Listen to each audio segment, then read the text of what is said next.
Bonjour et bienvenue dans le journal de l'Outre-mer. Inquiétude en Martinique où la sécheresse s'est installée depuis une semaine. La société martiniquaise des eaux impose des coupures tournantes dans tout le département. Exemple à Schellcher, près de Fort-de-France.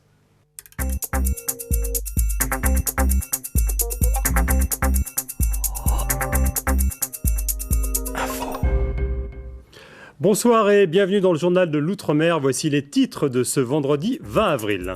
Des centaines de bateaux pris au piège par les glaces au nord de Terre-Neuve, tout près de Saint-Pierre-et-Miquelon. Partis à la chasse aux phoques, ils se sont laissés surprendre. 6 brise-glaces tentent actuellement de les libérer. Stéphane Thériault.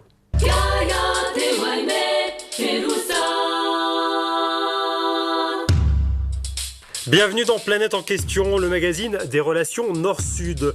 De nos jours, 1,5 milliard de personnes n'ont pas accès à l'eau potable, 2,5 milliards manquent d'assainissement adéquat et chaque année, 7 millions d'habitants meurent de maladies induites par l'eau. Bonsoir, nous allons nous pencher sur cette problématique de l'eau à travers le monde en compagnie de mes 3 invités. Riccardo Petrella, politologue et économiste, professeur d'écologie humaine en Suisse et fondateur du Comité international pour le contrat mondial de l'eau et auteur notamment du manifeste de l'eau. Et l'île connaît un début d'épidémie de gale, 33 cas recensés à Saint-Paul et 40 à Saint-Denis dans des écoles. Le département est sur ses gardes après la crise du chikungunya. Un réseau de surveillance épidémiologique a été mis en place.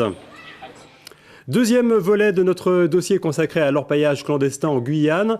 Hier, nous vous parlions de ces chercheurs d'or brésiliens installés dans des camps de fortune à l'embouchure de la Sikini, près de Camopi. Des travailleurs souvent venus avec femmes et enfants.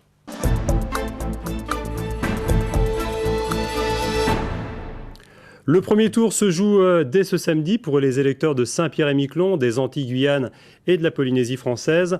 L'Outre-mer totalise cette année plus d'1,5 million d'électeurs, un chiffre en nette hausse comparativement à 2002. Les explications de Marie Radovic. Retour sur le plateau de Planète en question en compagnie de mon premier invité, Riccardo Petrella, bonsoir. Bonsoir. Vous êtes donc politologue, économiste, vous êtes professeur d'écologie humaine en Suisse et fondateur du Comité international pour le contrat mondial de l'eau et notamment auteur du manifeste de l'eau. Alors, plus de 80% de l'eau de la Cisjordanie contrôlée par les Israéliens. Quelle est votre réaction à ce reportage, vous qui défendez ardemment le droit d'accès à l'eau potable pour tous? Je pense d'abord que la guerre, et la guerre à cause de l'eau, est toujours mauvaise.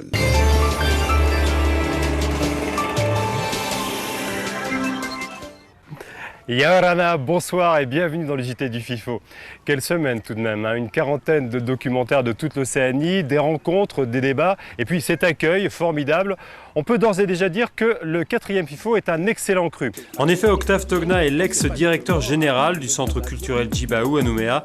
Il a bien connu le leader du FLNKS. Fouilles archéologiques en Nouvelle-Calédonie, des étudiants sont partis à la recherche de leurs ancêtres sur un chantier du nord de l'île à Tiwaka. Objectif, trouver des traces de la vie au XIIIe siècle. Bienvenue dans le monde de la 3D. Les 9e rencontres internationales de la réalité virtuelle se tiennent en ce moment à Laval, en Mayenne. L'occasion pour une société martiniquaise de présenter un projet original, une promenade dans le Saint-Pierre de 1902, avant l'éruption de la montagne Pelée. Laetitia Moraccioli, Fabienne Léance. Fin de ce journal, merci à vous de l'avoir suivi. Très bon week-end à tous.